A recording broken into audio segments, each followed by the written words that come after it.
Hello, જય માતાજી. કેમ છો બધા? તો ફરી પાછા આપણે આવી ગયા છીએ આપણો નવો વ્લોગ લઈને. અને આજે રાત્રે એમ થતું હતું કે કંઈક સારું જમવું છે, તો પપ્પા કહે કે પુલાવ થોડાક આમ સ્પાઇસી ટાઈપના ને એવા કરી નાખને. તો એની માટે જો આપણે ફટાફટ વટાણા ફોલી લીધા છે અને કુકરમાં વટાણા અને એક બટેટું એડ કરી દીધું છે. બટેટા બહુ નથી ભાવતા પુલાવમાં, ઓછા સારા લાગે, બહુ ઝાઝા નાખીએ તો ન મજા આવે. એટલે આપણે એક બટેટું એડ કર્યું છે, વટાણા લઈ લીધા છે, પાણી નાખીને અંદર મીઠું રાખી દીધું છે. હવે આપણે આની 5 થી 6 સીટી થવા દેશું.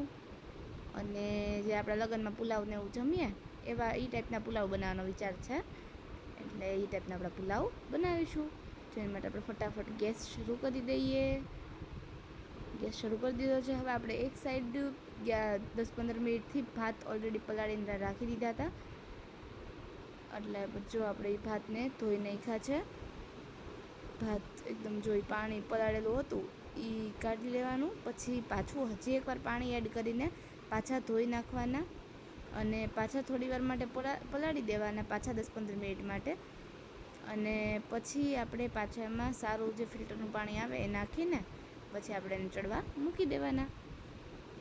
જો પાછું આપણે હજી એક પાણી એને ધોઈ નાખ્યું છે સરખી રીતે, એ પાણી આપણે કાઢી લેશું. એ પલળી જાય એટલે આપણે પાછું એનું પાણી કાઢી લેવાનું છે. અને પછી જો આવી રીતે આપણે નોર્મલ જે આપણે ફિલ્ટરનું કે માટલાનું પાણી હોય એ એડ કરી દેવાનું છે. અને પછી આપણે એને ગેસ ઉપર ચડવા મૂકી દેવાના છે. અને એક વસ્તુનું ધ્યાન રાખવાનું છે કે ભાત આપણે એકદમ ચડી જાય એવા નહીં કરવાના અને સાવ કાચા પણ નહીં રાખવાના. 90% કૂક હોવા જોઈએ, એકદમ સાવ લોંદા જેવા થઈ જાય એવા નહીં રાખવાના. એટલે એનું આપણે થોડુંક વધારે ધ્યાન રાખવું પડે.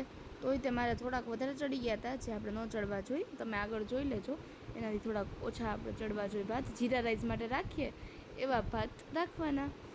અને પછી જો આપણે અંદર એડ કરવાની છે ડુંગળી, તો એની માટે આપણે અહીંયા 3 ડુંગળી લઈ લીધી છે. ફટાફટ એના છાલ આપણે ઉપરથી કાઢી નાખશું 3 ડુંગળીની. અને જોડે આપણે નાખવાનું છે અંદર કેપ્સિકમ, ટમેટું, એટલે આ બધી શાકભાજી આપણે અંદર એડ કરીશું. ડુંગળી, કેપ્સિકમ, ટમેટું, બટેટું અને વટાણા. બાકી આમાં તમે ફ્લાવર, ગાજર એવું બધું પણ એડ કરી શકો. અત્યારે એવું બધું અવેલેબલ હતું નહીં, હોત તો પછી એ બધું પણ નાખી દેત, પણ એવું કંઈ હતું નહીં એટલે એ નથી નાખ્યું આપણે. ફટાફટ આપણે 3 ડુંગળીના ફોતરા કાઢી લઈએ, છાલ કાઢી લઈએ.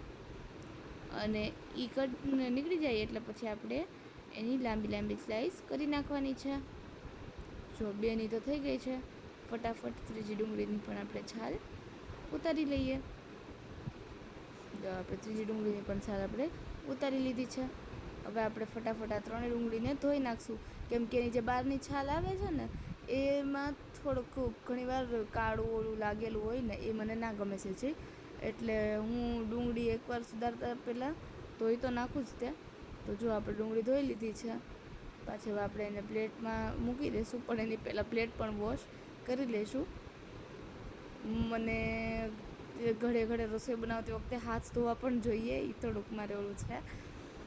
એટલે જો આપણે 3 અહીંયા ડુંગળી લઈ લીધી છે. હવે આપણે ફટાફટ એની સ્લાઈસ કરી નાખશું. જો ફટાફટ આપણે આવી રીતે લાંબી લાંબી સ્લાઈસ કરી નાખશું બધી ડુંગળીની. 3 ડુંગળી આવી રીતે જ આપણે સુધારી લેવાની છે. અને જો અહીંયા આપણે 3 ડુંગળી સુધારી ગઈ છે. હવે આપણે જો આવી રીતે હાથથી જ તે છૂટી પાડી દેવાની છે. અને પછી આપણે કેપ્સિકમને પણ આવી રીતે લાંબી લાંબી સ્લાઈસ કરી નાખશું. અને પછી આપણે 2 ટમેટાં લઈ લીધા છે, એને સાવ ઝીણા ચોપ કરવાના છે, એટલે એને આપણે ચોપરમાં નાખી દીધા છે. અને સરખી રીતે સાવ ઝીણા કટકા કરી નાખ્યા છે. અને જો પછી ગેસ ઉપર મૂકી દેવાનું છે આવી રીતે લોયામાં આપણે ગેસ શરૂ કરી દેવાનો છે, એટલે લોયું છે ગરમ થઈ જાય.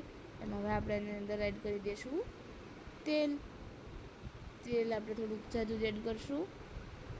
જેટલા ક્વોન્ટિટીમાં તમારા ભાત હોય એ ક્વોન્ટિટીમાં તમારે તેલ નાખવાનું છે. તો તમે ભાત તો જોયો જ આપણે પલાળ્યા ત્યારે, તો આપણે 4 પાવડા જેટલું તેલ નાખશું અંદર. એટલું તેલ નખાઈ જાય એટલે આમાં એક જીરું નાખું છું હું વઘારમાં. નગર અમે ખાલી હિંગ જ વઘાર કરીએ છીએ, પણ મને જીરુંનો વઘાર કરો ને એ બહુ ભાવે વધારે, એટલે જીરુંનો વઘાર કરીશ. જો આપણું તેલ પણ આવી ગયું છે, કેમ કે પેન ગરમ જ હતું, એટલે જીરું હવે આપણે આની અંદર એડ કરી દઈશું ગરમ તેલમાં, અને જીરું નાખીને પછી આપણે એની ઉપરથી નાખી દઈશું મસ્ત મજાની હિંગ. અને હિંગ નખાઈ જાય એટલે આપણે એની અંદર નાખી દેવાનું છે આપણે ડુંગળી અને કેપ્સિકમ જે કટ કરેલા હતા એ. હવે આ બેને આપણે સરખી રીતે મિક્સ કરી દઈશું, અને હવે આપણે આને થોડી વાર માટે હજુ ચડવા દઈશું. જો આવી રીતે સરખી રીતે બધું મિક્સ કરી લેવાનું છે, અને પછી હવે આપણે આને થોડી વાર માટે ચડવા દેવાનું છે. અને એકદમ ચડી જાય એટલે આપણે એની અંદર એડ કરીશું હળદર અને મીઠું, એ બે એડ કરી દઈશું. જો આપણે સરખી રીતે મિક્સ કરી દીધું છે એટલે હવે આપણે આની અંદર હળદર એડ કરી દઈશું, અને આને પાછું સરખી રીતે મિક્સ કરી દઈશું, જેથી બધામાં સરખી રીતે હળદર લાગી જાય, સરખો બધો જ વઘાર મિક્સ થઈ જાય. હવે આપણે જો હળદર એડ કરી દીધી છે, સરખી રીતે આપણે આને મિક્સ કરતા રહીશું. હવે હળદર એડ થઈ જાય એટલે આપણે આને પાછું થોડી વાર માટે ચડવા દઈશું, અને ચડી જાય એટલે આપણે આની અંદર થોડુંક મીઠું એડ કરી દઈશું. જો આપણે સ્વાદ પ્રમાણે મીઠું નાખવાનું છે. ભાતમાં આપણે બાફતી વખતે નથી નાખ્યું, ખાલી એક આપણે બટેટા અને વટાણા મૂક્યા હતા ત્યારે જ નાખ્યું હતું મીઠું, બાકી એકેમાં આપણે નથી નાખ્યું. એટલે મીઠું એ પ્રમાણે જ નાખશું, થોડું ઝાઝું જ નાખશું, કેમ કે નકર પછી મોળો ટેસ્ટ લાગશે. ઉપરથી મીઠું નાખવું પડશે. તમારા ટેસ્ટ પ્રમાણે જેટલી ભાતની ક્વોન્ટિટી હોય એ પ્રમાણે આપણે મીઠું નાખવાનું છે. જો આપણે મીઠું નાખી દીધું છે, સરખી રીતે બધું જ મિક્સ કરી દીધું છે. હવે આપણે એની અંદર આપણા તીખાશ પ્રમાણે મરચું એડ કરી દઈશું. અમારે બધા થોડુંક વધારે તીખું જમે છે એટલે હું થોડુંક વધારે જ મરચું એડ કરીશ. તમારે ઘરે જેટલું બધા તીખું જમતા હોય એટલું મરચું તમે એડ કરી શકો છો. જો આપણે ફરીથી પાછું થોડું એવું એડ કરી દઈશું મરચું, અને આને સરખી રીતે મિક્સ કરી દઈશું. અને પછી મરચું સેજ ચડી જાય એટલે ડાયરેક્ટ એની અંદર આપણે જે છીણા એકદમ ચોપ કરેલા ટમેટાં હતા એ પણ એડ કરી દઈશું. અને પછી હવે આપણે આને સરખી રીતે પાછું મિક્સ કરી દઈશું, અને થોડી વાર માટે આને હજી ચડવા દઈશું.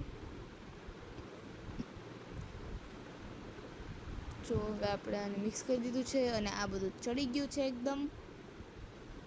હવે આપણે આમાં ટેસ્ટ માટે સાંભાર મસાલો થોડોક એડ કરશું, કેમ કે હોટલ્સથી મગાવીએ ને ત્યારે થોડો એ ટાઈપનો સાંભાર અને પુલાવ મારા પપ્પા બહુ મગાવે, મોસ્ટલી સાઈનાથ અમારે રેસ્ટોરન્ટ છે ત્યાંથી. ત્યાં સાંભારનો ટેસ્ટ થોડોક એકલા પુલાવમાં પણ આવતો હોય, એટલે એમાં સાંભાર મસાલો એડ કરે છે. એટલે મેં કીધું લાવો આ વખતે આપણે ટ્રાય કરીએ. મેં નાખ્યો અંદર મસાલો, બહુ જ ટેસ્ટી લાગતું હતું. જો આપણે સાંભાર મસાલો પણ થોડો એડ કરી દીધો છે એની અંદર, અને એને ફરી વખત એકવાર મિક્સ સરખી રીતે કરી દીધું છે. અને પછી હવે આપણે એની અંદર આપણા જે બટેટા અને વટાણા છે એ પણ એડ કરી દઈશું હમણાં, અને મીડિયમ ફ્લેમ ઉપર રાખશું અને મિક્સ કરતા જ રહીશું એને. અને હવે આપણે એની અંદર એડ કરી દઈશું આપણા વટાણા એડ કરી દીધા છે. હવે વટાણાને પણ આપણે સરખી રીતે મસ્ત એકદમ મિક્સ કરી લેવાનું છે. વટાણા મિક્સ થઈ જાય પછી આને થોડી વાર માટે હજી ચડવા દઈશું, અને પછી અંદર નાખી દઈશું આપણે બટેટા. જો પછી એકદમ ચડી ગયું એટલે હવે આપણે આની અંદર બટેટા એડ કરી દીધા છે, અને હવે આપણે બટેટાને પણ મિક્સ કરી દઈશું. બટેટા આપણે છેલ્લે નાખ્યા છે, જો પહેલાં નાખી દેત તો એકદમ ચેપાઈ જાત ને લોંદા જેવા થઈ જાય, એ ન ભાવે. પછી આ થોડા છૂટા છૂટા રહે ને આખા પીસ રહે એમનો, એટલે આપણે બટેટાને છેલ્લે એડ કર્યા છે. હવે જો આ બધાને 2 મિનિટ હજી આપણે એમને રહેવા દીધા, ગેસ ઉપર મિક્સ કરતા રહ્યા હતા, અને હળવા હાથે જ મિક્સ કરશું, નકર બટેટા પછી સાવ એટલે સાવ ઓલા થઈ જશે. એટલે પછી જો આપણે એકદમ મિક્સ કરી દીધું. હવે આપણે આની અંદર થોડા કરીને ભાત આપણે એડ કરી દઈશું. એકસાથે બધા નહીં નાખીએ, નકર મિક્સ કરવામાં થોડુંક અઘરું પડી જાય. જો તમને ફાવતું હોય તો તમે નાખી શકો છો. મારે પછી મિક્સ કરવામાં મને થોડુંક અઘરું પડી જાય, એટલે હું થોડા કરીને જ નાખું છું ભાત. પહેલાં અડધા નાખી દઈશ, એ મિક્સ કરીને પછી પાછા બીજા અડધા નાખી દઈશ. જો અડધા આપણે એડ કરી દીધા છે. હવે આપણે આને સરખી રીતે આવી રીતે મિક્સ કરી દઈશું, નીચેથી ને એમ સરખી રીતે ચમચો ફેરવીને. એમ મિક્સ કરતા રહેશું. જો પેલા હળવા હાથે મિક્સ કરી લેવાનું ઉપરથી, પછી સરખો નીચેથી એકદમ ચમચો ફેરવીને મિક્સ કરી દેવાનું છે. જો આવી રીતે.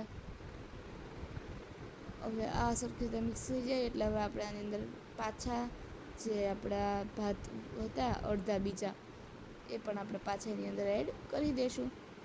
જો એટલા મિક્સ થઈ ગયા એટલે હવે જેટલા વધ્યા હતા એ પણ આપણે એડ કરી દીધા છે. હવે આપણે આને પણ સરખી રીતે પાછા મિક્સ કરી દઈશું બધાની ભેગું, અને પછી આપણે એને ટેસ્ટ કરી લેવાના છે. પછી જો મીઠું તમને ઓછું લાગે તો તમે પાછું ઉપરથી મીઠું એડ કરી દેજો. મને થોડુંક ઓછું લાગ્યું હતું એટલે મેં એડ કરી દીધું હતું. જો આપણે પાછા આવી રીતે ભાતને મિક્સ કરી લીધા છે સરખી રીતે, અને બસ આપણે પછી તમને જે ટેસ્ટ પ્રમાણે કાંઈ પણ તમને ઓછું વધારે લાગે તો તમે કરી શકો છો. બસ આ જ હતી આપણા પુલાવની રેસીપી. જો તમને વિડીયો ગમ્યો હોય તો લાઇક, શેર અને સબસ્ક્રાઈબ કરજો. જય માતાજી.